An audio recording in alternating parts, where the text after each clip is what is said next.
ಅಸ್ಸಲಾಮುಅಲೈಕುಮ್. ಎಲ್ಲರಿಗೂ ನಮಸ್ಕಾರ. ನನ್ನ ಮಿನಿ ವ್ಲಾಗಿಗೆ ಎಲ್ಲರಿಗೂ ಸ್ವಾಗತ. ನಾನು ಸಂಜೆ ಮೇಲೆ ವ್ಲಾಗ್ ಸ್ಟಾರ್ಟ್ ಮಾಡಿದ್ದೀನಿ. ಅಮ್ಮ ಸ್ನಾನ ಮಾಡಿ ಮಲ್ಕೊಂಡಿದ್ದಾಳಲ್ಲ ಅಂತ ಹೇಳಿ ನಾನು ಸುಮ್ಮನಿದ್ದೆ. ಹಾಲಲ್ಲಿ ಕೂತಿದ್ರೆ ಅಷ್ಟೊತ್ತಲ್ಲಿ ಆಗಲೇ ಎದ್ದು ಅಳ್ತಾ ಇದ್ಲು.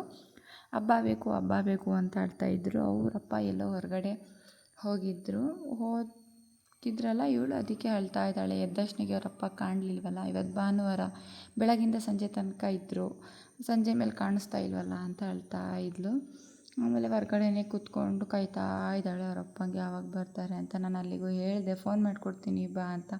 ಫೋನ್ ಮಾಡಿಕೊಟ್ರೆ ಹಣ್ಣು ತೊಗೊಂಡು ಬಾ ಅದು ತೊಗೊಂಡು ಬಾ ಅಂತ ಹೇಳಿದ್ಲು. ಅವರಪ್ಪ ಬರ್ತಿದ್ದಂಗೆ ಹೆಂಗೆ ಓಡೋಗ್ತೀಯಲ್ಲ ನೋಡಿ. ಅವಳು ಹೇಳಿದ್ದೆಲ್ಲ ಅವರಪ್ಪ ತೊಗೊಬಂದಿದ್ರು. ತೊಗೊಂಡು ಬಂದಮೇಲೆ ಅವರಪ್ಪ ಎಲ್ಲ ಕ್ಲೀನ್ ಮಾಡಿ ಅವಳಿಗೆ ತಿನ್ನೋಕ್ಕೆಲ್ಲ ಕೊಡ್ತಾಯಿದ್ರು. ನನಗೂ ಪಾನಿಪುರಿ ಅದೆಲ್ಲ ತಂದಿದ್ರು ತಿನ್ನೋಕ್ಕೆ. ನಾನು ಅವರು ಆ ಮಗು 3 ಜನ ಕೂತ್ಕೊಂಡು ತಿಂದ್ವಿ. ಅಷ್ಟೊತ್ತಲ್ಲಿ ಇಶಾದು ನಮಾಜ್ ಇದು ಅಜಾ ಆಯಿತು.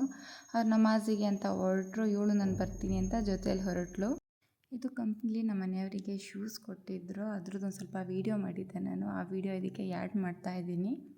ಆ ಶೂಸು ತುಂಬಾ ಭಾರ ಇದೆ. ನನ್ನ ಮಗಳು ಹಾಕ್ಕೊಂಡು ಹೆಂಗೆ ಆಟ ಆಡ್ತಿದ್ದಾಳೆ ನೋಡಿ. ಇವತ್ತಿನ ವಿಡಿಯೋ ಇದಾಗಿತ್ತು. ಯಾರಿಗಾದರೂ ವಿಡಿಯೋ ಇಷ್ಟ ಆಗಿದ್ದರೆ ಲೈಕ್ ಮಾಡಿ ಮತ್ತು ಕಮೆಂಟ್ ಮಾಡಿ. ಪ್ಲೀಸ್ ಫಾಲೋ ಮಾಡ್ಕೊಳ್ಳಿ. ಬಾಯ್.